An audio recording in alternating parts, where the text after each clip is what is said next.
dia, né? Hoje nós vamos gravar mais um vídeo para ressonância magnética, dando continuidade ao modelo de estudo que eu propus para vocês nesse período de isolamento social, né? Nós vamos falar hoje um pouco de estrutura do equipamento de ressonância e, em especial, a gente vai falar um pouco do magneto, né? O componente mais imponente de um equipamento de ressonância magnética, né? O que chama mais atenção, que inspira mais cuidados, né? E a essência de toda a produção de um exame, de uma imagem de ressonância magnética, que passa pelo equipamento capaz de gerar o enorme campo magnético estático necessário para que os alinhamentos dos prótons de hidrogênio ocorram e a produção de imagens de ressonância magnética possa acontecer. Então hoje nós vamos falar um pouco do magneto, né? Vamos lá então. Bem, meus caros, vamos lá. Vamos falar um pouco, né? Deixa eu ligar aqui as opções de laser, né? Da estrutura de um equipamento de ressonância magnética, né? Quando a gente olha para um equipamento de ressonância magnética, a gente tem aquela impressão de que é muito parecido com um tomógrafo, né? Mas fica só na impressão, tá? Só na forma externa, né? Da presença de um gantry, porque na realidade as diferenças são enormes para que a gente possa analisar um equipamento de ressonância magnética, né? Primeiro, não há emissão de radiação ionizante, isso deve ficar muitíssimo claro para todos, né?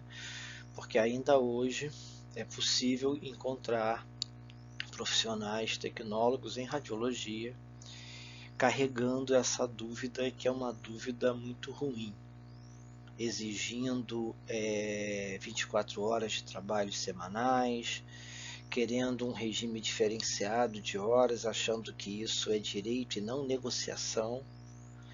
Então a gente tem que colocar logo uma coisa muito bem estabelecida em relação a isso, né? Não há necessidade de proteção radiológica em trabalho com ressonância, porque simplesmente não há radiação ionizante.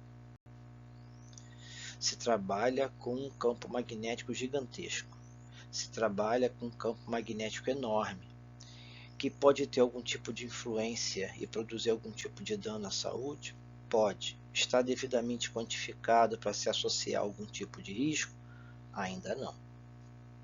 Existem estudos, né, levantando alguns pontos em termos de aquecimento, em termos de influência de campo magnético em partes dos corpos? Sim, mas ainda não é conceito estabelecido para poder associar que para tal valor de campo magnético vai existir tal tipo de dano, ou que a exposição de uso contínuo por campos magnéticos baixos pode produzir determinado tipo de efeito. Não existe ainda um conceito estabelecido para isso. Então não faz sentido falar de algumas coisas que infelizmente nós escutamos no dia a dia. Não há necessidade de proteção radiológica. 2, exigir 24 horas de trabalho a exemplo de TC, não, porque a gente não tem radiação ionizante. Se ficar comprovado, aceito pela legislação, algum dano em relação ao campo magnético, aí é outra história.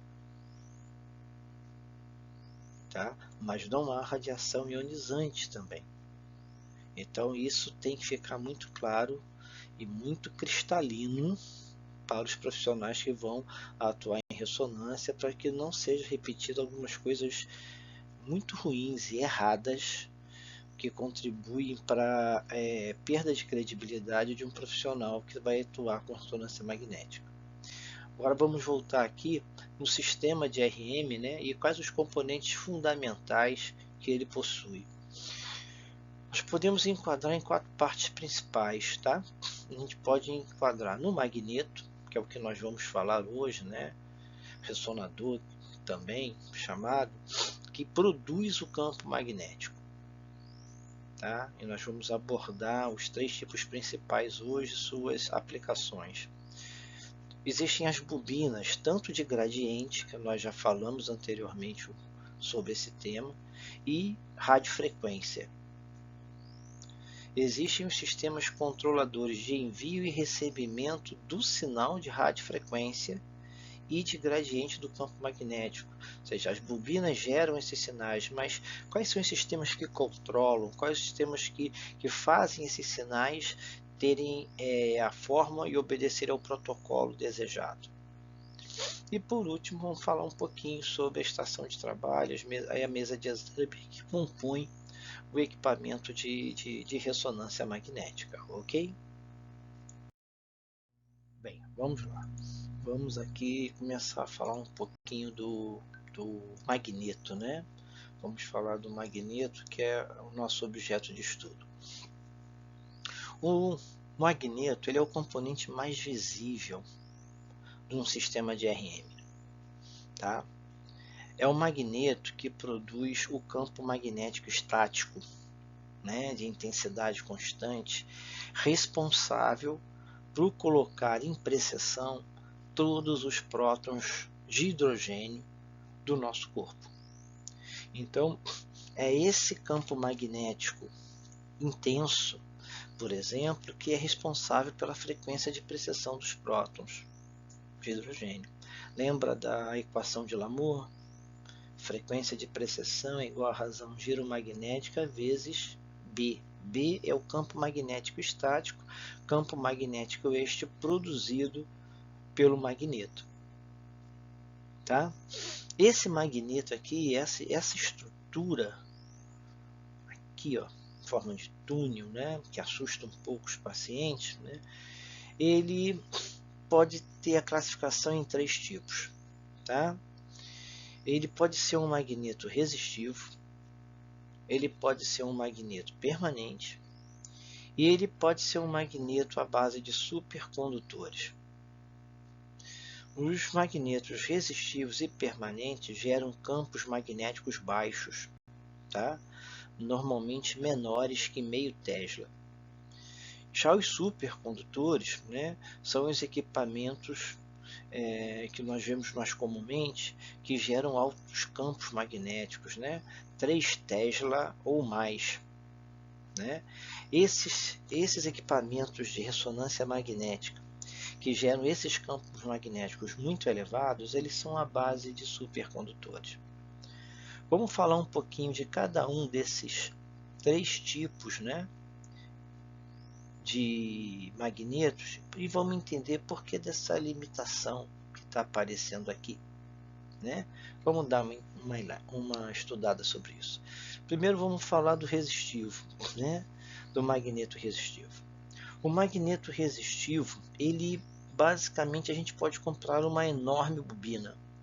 Bobina, para quem não sabe, é um fio enrolado, né? Porque quando a gente para gerar campo magnético, a gente tem um material que gera campo magnético, como o caso de um ímã, né?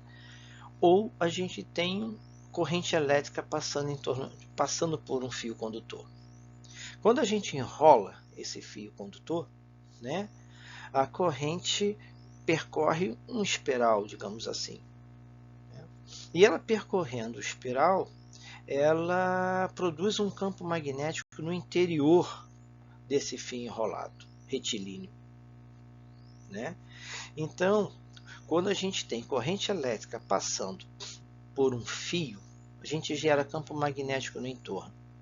Quando a gente tem esse fio enrolado no formato de uma bobina, a gente gera um campo magnético no interior desses elos, desses fios enrolados. Tá? Quanto mais corrente elétrica, mais campo magnético. E é assim que se trabalha com os magnetos resistivos. E é assim que a gente trabalha com os magnetos resistivos. O grande problema é que gerar altos campos magnéticos desta forma gasta-se muita energia elétrica e se produz muito calor por uma coisa chamada efeito Joule. tá? O efeito Joule ele está associado à passagem de corrente elétrica por um condutor, né? Todo condutor tem uma resistência, e quando a corrente elétrica passa por esse condutor, essa resistência, né, produz calor, transforma energia elétrica em energia térmica. Quanto mais corrente elétrica, mais geração de calor. E para a gente gerar campos magnéticos elevados, a gente precisa de muita corrente elétrica. Então a gente vai produzir muito calor. Então tem a necessidade de se resfriar esse equipamento. E mesmo resfriando esse equipamento, tem que se limitar à intensidade do campo magnético produzido. Porque senão o calor produzido seria gigantesco. Então esse equipamento resistivo ele é destinado a trabalhar em baixo valor de campo magnético e tem uma aplicação bastante interessante com ressonância aberta. Porque a ressonância aberta, assim, a gente trabalha com baixo campo. Então, os magnetos resistivos, eles normalmente são destinados para aparelhos de ressonância de extremidades e abertos, onde esse tipo de campo magnético aqui, essa intensidade de campo magnético, pode ser utilizada e produzir os resultados esperados. No segunda classificação, modelo de magnetos, são os magnetos permanentes. Os magnetos permanentes são blocos maciços de materiais ferromagnéticos. Para quem esqueceu, né, os metais podem ser classificados como ferromagnético, paramagnético e diamagnéticos. Ferromagnéticos, né, são materiais que têm uma capacidade de gerar um campo magnético em seu entorno. São facilmente induzidos para que gerem campos magnéticos. Os materiais paramagnéticos, sob determinadas condições e sob um determinado tempo específico, eles conseguem serem afetados e sustentar um campo magnético, né? Produzir alterações sob a ação de um campo magnético. E os materiais diamagnéticos não são afetados por campo magnético de forma nenhuma. Então, os magnetos permanentes eles são baseados em materiais ferromagnéticos. Uma das ligas mais comumente usadas é a alnico, que é uma liga de alumínio, níquel e cobalto. Tá? Em relação aos resistivos, ele não há unidade resfriadora, porque não se está gerando campo magnético a partir da passagem de corrente elétrica. Isso também gera um consumo de energia muito menor, né? Mas eles são extremamente pesados. Porque a intensidade do campo magnético gerado está associado, atrelado à quantidade de material ferromagnético de liga que esse magneto tem.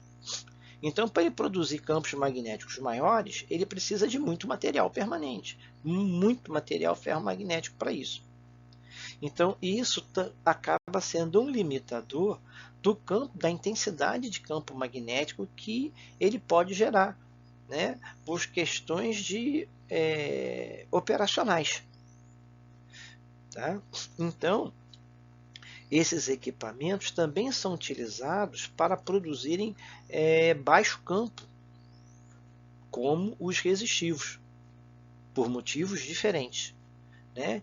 E também tem a sua utilização na mesma faixa, na mesma área que os resistivos, para ressonância de extremidades e para ressonâncias abertas, em função do limitador, por motivos diferentes, que cada um possui em relação à intensidade de campo magnético produzida. Tá? E chegamos, né, no nosso último tipo de equipamento de ressonância magnética. Tá? É o terceiro tipo de magneto, que são os supercondutores. Magnetos baseados em supercondutores, eles geram campos magnéticos muito intensos. Muito intenso. né, na ordem de até os 3 Tesla que nós falamos e que é utilizado na nossa área de ressonância. Qual é a grande diferença desse tipo de magneto para os demais? Esse magneto ele também gera campo magnético a partir da corrente elétrica passando por um meio condutor. A grande diferença é que esses magnetos usam materiais que, sob determinadas condições, normalmente temperaturas extremamente baixas, eles se tornam supercondutores, ou seja, a corrente elétrica passa por esse condutor e não há produção de calor por efeito Joule, ou essa produção de calor por efeito Joule é praticamente inexistente. Com isso, a quantidade de corrente que pode passar por esses condutores é absurdamente alta. Sendo extremamente elevada, o campo magnético, a intensidade de campo magnético produzida também é extremamente alta, porque não há perda por calor. Agora, a condição inicial para que esses materiais se comportem desta forma, como eu disse no início, é uma temperatura extremamente baixa. Eles precisam ou de nitrogênio líquido, que dá uma temperatura de quase menos 200 graus, ou de hélio, que dá uma temperatura menor que menos 200 graus, em torno de menos 270 graus. Nessas condições, esses condutores que são utilizados nesse magneto se comportam como supercondutores. Elevadas correntes elétricas podem ser utilizadas, não há perda de energia, nem geração de calor por efeito Joule, e a intensidade de campo magnético produzida é enorme. Tá? E esses são os equipamentos que são utilizados normalmente nos serviços para o nosso trabalho de produção de imagens por ressonância magnética normalmente. O grande problema é que o custo desses equipamentos é muito elevado. Eles são capazes de produzir intensidades de campo magnético muito grande, mas tem um custo de instalação e um custo operacional muito alto, porque eles têm que ser mantidos permanentemente resfriados, ou por nitrogênio líquido ou por hélio. Então, o custo de um serviço de ressonância magnética com esses equipamentos é elevado, mas intensidades muito altas de campo magnético, em contrapartida, são produzidas, facilitando, melhor dizendo, a produção de imagens em tempos bem curtos. Ok, meus caros? Isso era o assunto dessa videoaula desta semana. Tá? Até a semana que vem para um novo vídeo. Ok? Até lá.